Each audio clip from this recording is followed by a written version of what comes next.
তো মেসেজ, আপু আপনি কী করেন, আপু আপনার নাম কি, আপনি কোথায় পড়াশোনা করেন, আপনার বাড়ি কোথায়। ও মাই গড, আমি লিটারালি বিরক্ত। তো তোমাদেরকে আজকে দেখাবো যে আমি কোথায় পড়াশোনা করি। তো চলো দেখা যাক। তো আমি হচ্ছে এই যে এখানে পড়াশোনা করি, মৌনসা মহিলা কলেজ। তো যদিও পড়াশোনা এখন আর করি না, মানে পড়াশোনা এখন শেষ। এইখানে এই কলেজে আমি পড়তাম। তো তোমাদেরকে আজকে চলো ঘুরে ঘুরে দেখাই। তো প্রথমে হচ্ছে গেট দিয়ে ঢুকে এই যে এখানে যে একটা বকুলতলা আছে ওইখানে গিয়ে বসলাম। কত স্মৃতি। এখানে আমার হচ্ছে কলেজ ছিল, এটা মহিলা সরকারি মহিলা কলেজ। তো এখানে কে কে পড়ো অবশ্যই একটা কমেন্ট করে যেও যদি ভিডিওটা কারোর সামনে পড়ে।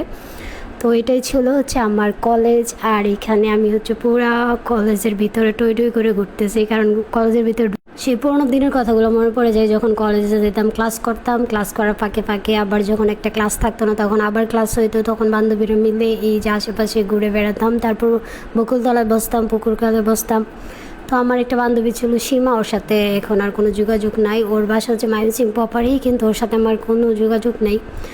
তো আমি জানি না তুমি সীমা কোথায় আসো। যদি কখনো তোমার সামনে আমার ভিডিও যায় তাহলে অবশ্যই তোমার আমার সাথে যোগাযোগ করবা। তোমার সাথে কথা বলার আমার খুবই ইচ্ছা করতেছে, কিন্তু কোনো ওয়ে পাচ্ছি না আমি। তো ওই দিন তো ছিল পহেলা বৈশাখ, ওই দিনে আমি হচ্ছে মূলত গিয়েছিলাম। আর এখানে একটা স্টেজ ছিল, মূলত প্রোগ্রামটা শেষের দিকে ছিল, এই জন্য একদম ফাঁকা। কয়েকটা ছোটো ছোটো আপু ছিল, ওরা শুধু এখানে আর কি ছবি তুলতেছিল। তারপরে এই যে দেখো চারপাশের কত কত ডিপার্টমেন্ট। তো আমি তো অনার্স করি না এখানে, জাস্ট আমার কলেজ ছিল আর কি ওইটা। তো তোমরা কে কে এই কলেজে অনার্স করতেছো অবশ্যই জানিও। আর হচ্ছে এই কলেজ নিয়ে দেখি অনেকেই খালি বলে যে নাগিন নাগিন, এটা সেটা অনেক ট্রোল করে। ভাই দেখছো নাগিনদের কত পাওয়ার। তোমরা হচ্ছে এই কলেজ নিয়ে হচ্ছে কোনো পোস্ট করলেই ফর ইতে যায়, ভাইরাল হও, এই জন্যই হচ্ছে মূলত তোমরা এইগুলো পোস্ট করো, তাই না? তো নাগিন যদি একবার একটা ছুবল দেয় না, পুরো ধ্বংস হয়ে যাও, বুঝছো না? সো নাগিনদের সাথে বেশি বাড়াবাড়ি করতে যায়ও না। তো এটাই আর কি বললাম। তো এই যে এই জায়গাগুলো দেখতে পাচ্তেছো, এগুলো কিন্তু আগে ছিল না। বসার যে জায়গা যখন আমরা পড়াশোনা করেছি তখন এগুলো ছিল না, এগুলো হচ্ছে নতুন ছিল।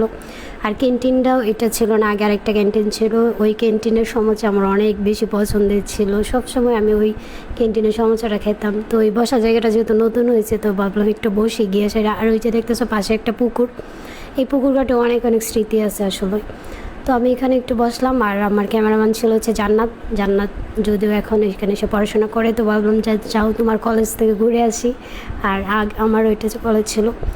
তারপর হচ্ছে আমরা চলে গেলাম হচ্ছে পুকুর পাড়ে। এই যে এখানে হচ্ছে আমি একটা রিলস করতেছিলাম আর কি সুন্দর করে, যে পুকুর ঘাটে একটা আবার গেটের মতো ছিল ছোট। তারপর হচ্ছে পুকুর ঘাটে নামলাম, যদিও একদম ফাঁকা ছিল, কারণ এই দিন তো এমনিই বন্ধ ছিল। তারপর একটা প্রোগ্রাম ছিল, প্রোগ্রামে শেষ ছিল, এই জন্য লোকজন